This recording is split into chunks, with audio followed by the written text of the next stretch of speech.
Hey there, and welcome to another segment of Coffee Talk. Joining us today is one of CrowdStrike's lead architects, Cameron Buriani. For those who don't know, CrowdStrike is a leader in cloud-delivered protection of endpoints, cloud workloads, identity, and data. Welcome, Cameron. Hey, thanks for having me on here. Yeah, let's dive into it. Hopefully it'll bring some value, and let's go into the topics. So going back to the four pillars here and really getting into the social engineering component of cybersecurity and how, it's now become the IT people are not the only people that need to get the training on how to minimize the potential. So what would you say about, firms in general should really enlist their entire staff into some level of cybersecurity training and continued awareness training? Yeah. How would firms go about doing something like that, and why is it so important? So social engineering training is going to be core. As we talked about a little bit earlier, social engineering is one of the top vectors, and having that training by which you can start to alleviate potential vectors, like my example, right? You're having a nice Friday night and you get those links, you get those spear phishing, you get those emails. Just having that training in place that your team knows what to look for and identify is going to be so core, because you're just taking a level of awareness. It's like the car analogy, right? I got a Range Rover, I think it was 1998, and I've never seen the car on the road until I purchased one. I ended up getting rid of it because it had engine problems. But as soon as I bought that car, I saw 12 of them in my neighborhood. And it's just like I never even bothered seeing it until I now own that car. Everybody's had that experience. You go, you buy that car. Now everybody's driving the Toyota Land Cruiser. Now everybody's got the Mercedes, right? It's just one of those things that once you're aware, it's a psychological phenomenon that when you're aware of something, you now see it everywhere because there's so much data coming at you on a day-to-day basis. I forgot the last number I heard, but I think it's somewhere north of your eyes are processing a couple trillion events a second, and you can't focus on it all. There's so much info that you're trying to process, but once your brain's consciously aware of that info, it selectively can focus on individualized things. So just having your team be selectively aware, like, hey, if you get a spear phishing email and you're looking for XYZ, maybe don't click it. Now, there's some more advanced tactics that we can see is starting to, just look at things like the URL, right?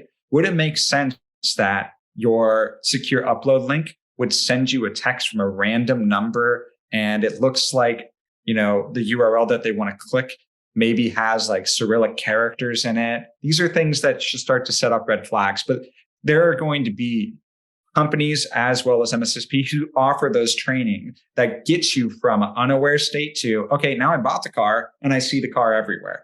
That in of itself reduces risk.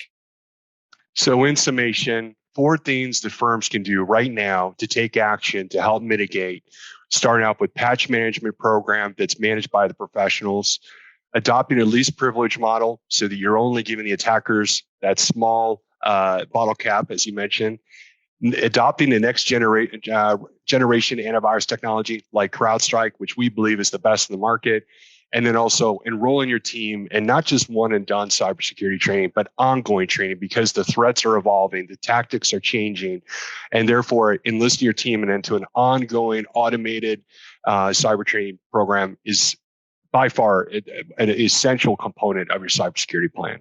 You're creating the stool which you're going to rest and take your concerns of a breach and set them on that stool. If you have 3 pegs on that stool doesn't work, collapses. You have to have the 4 pillars, set your concerns. You're no longer worrying about cybersecurity. You're in the hands of professionals at that point. Excellent. Thank you.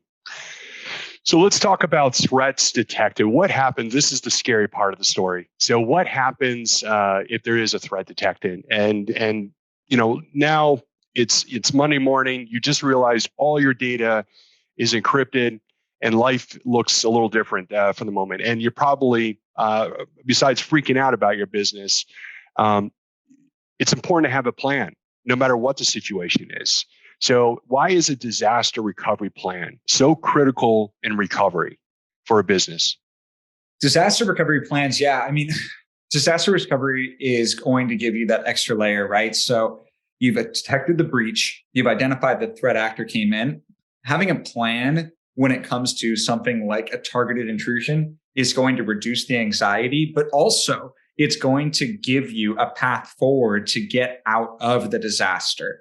If you're in the darkness and you don't know which way to move, you're going to start hitting walls. We need to have a plan. It's just like everybody says, but you plan for basics. You plan fire drills. You plan, evacuations for tornadoes. You plan evacuations for tsunamis. It's the same thing. Having that disaster plan. So when it strikes, it's a known psychological fact that when you're in a high stress situation that you feel like there's going to be some form of a loss.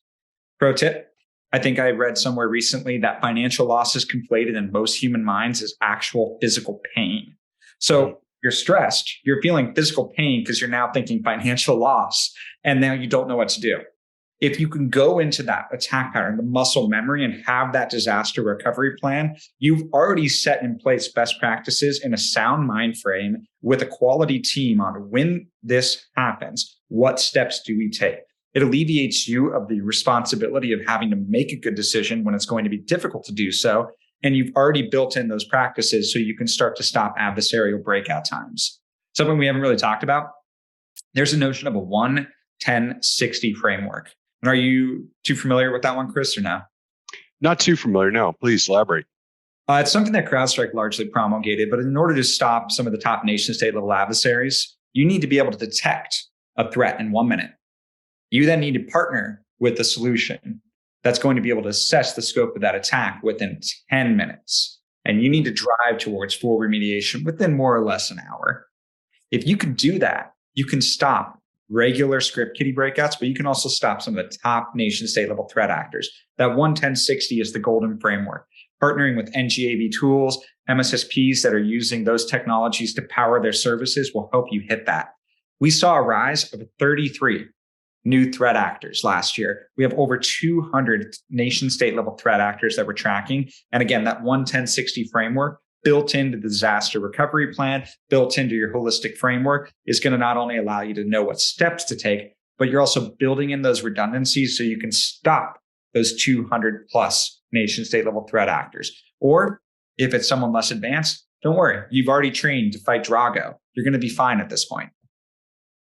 Sounds like this is something that should be done well ahead of time. Something needs to be updated on a regular basis, have the right partners at the ready, have the phone numbers, the points of contact, and also don't save this on your network, of course. Have this in the old school 3-ring binder, ready to go at a moment's notice, and drill constantly. Drill like you would in anything. Practice makes perfect.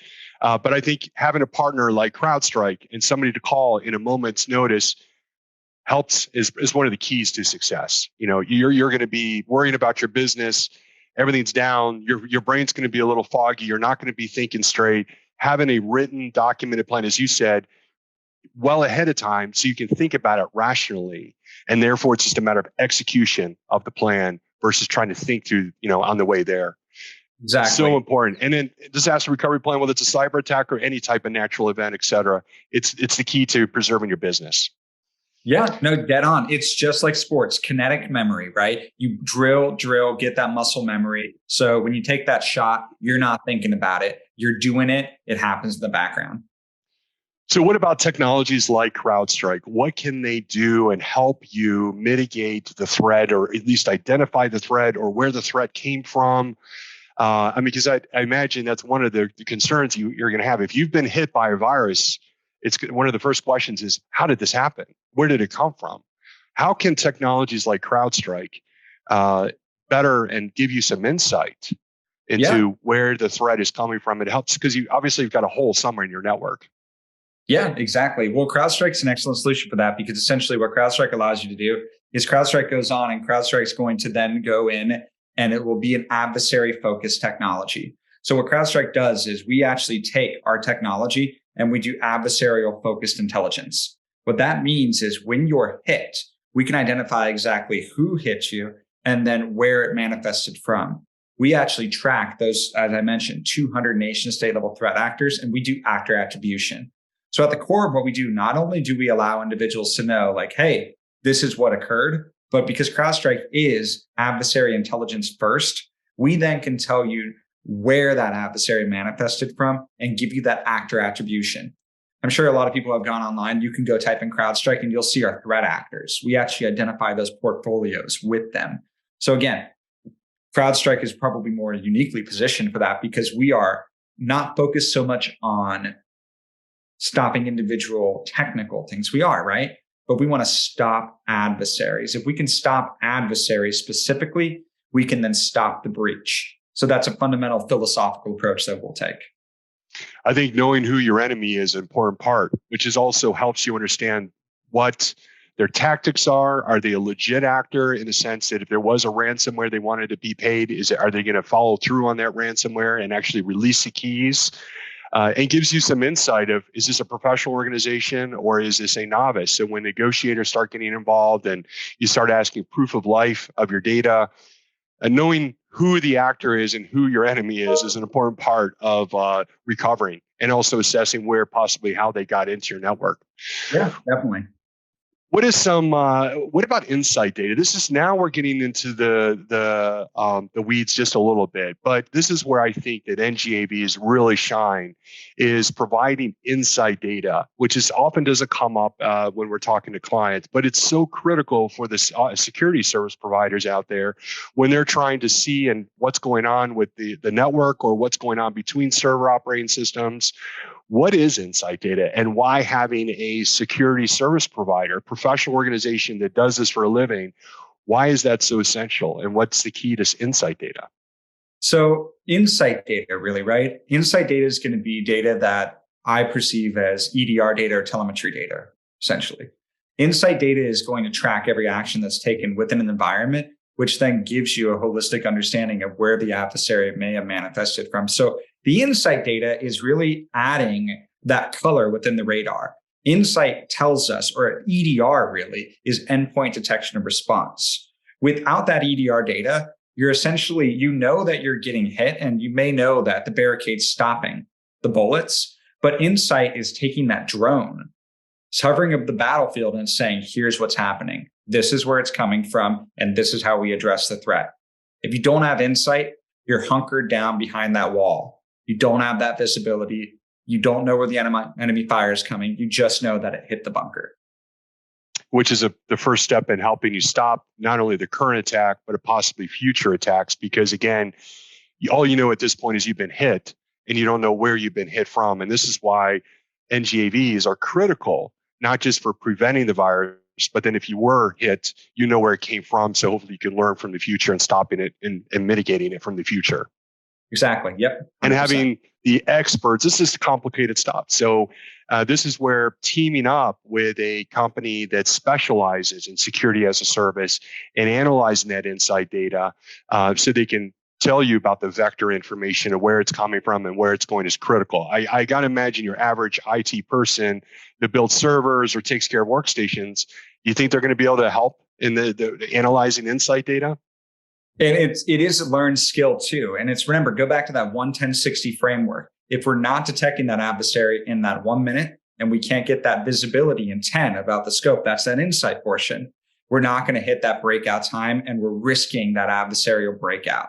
So we have to start to think about, do we have the skills and expertise to leverage it?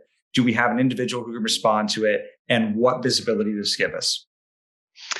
So let's expand a little bit beyond NGAVs, and let's talk more about multi-layered security platforms, because I've learned over the years there's no silver bullet out there. As powerful as NGAVs are, it requires a robust security plan to really to minimize at the highest level the potential of a threat. So give me some examples of multi-layered approach, and also how an NGAV plays into that ecosystem. Yeah. What are some things that companies can take away right now and maybe jot down that they can do today from a multi-layered approach? Defense in depth. Work with managed security partners, work with professionals who can implement defense in depth. Let's talk about getting things like firewalls in place. Let's talk about getting, obviously, NGAV in place, but maybe you want to do DLP. Think of security as a stack. It's not just that one individual. Can we do things with email? Can we do things with firewall? What can we stop as a network? You want to jot this down? The buzzword really is defense in depth, and professionals will be able to identify that with you. It's going to say, what can we do to build in these layers, such as email service providers? What can we do with network? What can we do on the endpoint? And what can we do with that disaster recovery plan? What can we do with things like a DLP? So you want to think about layers within here and how can we protect each individual layer. So it's never just one product or service or one solution. It really is the combination thereof of many different technologies and methodologies Oh that yeah. help from Yeah. the four pillars to the NGAV and insight data, working with a service provider that specializes in security, so you know you're getting the right information. Yeah, and a lot of people are going to say, "Oh, of course, it's not one product." Want to get multiple, but it really is, because anyone that's saying we have the silver bullet, it's just this. They're being intellectually dishonest. There is no silver bullet in security, primarily because it's such a vast and expansive topic. There's going to have to be layers. You can't just have that one individual fix. So I would caution individuals against saying, you just have to do this. It's just one solution, you're done. They're leaving something out likely, and you may want to dig into that, because for the sake of intellectual honesty, you have to look at the entire attack chain. CrowdStrike wants to holistically own endpoint, and we want to partner with service providers who are looking at security and the concept of defense in depth, because when you're thinking about defense in depth, that reflects accurately our methodology of stopping breaches. An example I list to accounting firms is tax and audit are two different forms of accounting, just like general IT and security are two different forms of IT. Yeah. You really need to enlist the help of the experts that specialize in security and get their guidance, because it's such a vast and changing and adopting a tech problem in our industry that we really need to be lined up with the experts. And that's why we teamed up with CrowdStrike. Thank you, Cameron, and thank you, CrowdStrike, for sharing your experience and expertise on this topic. And for those who are still with us, thank you for joining us today. We hope you learned something new and you could take back to your firm and apply and help improve your firm's security posture.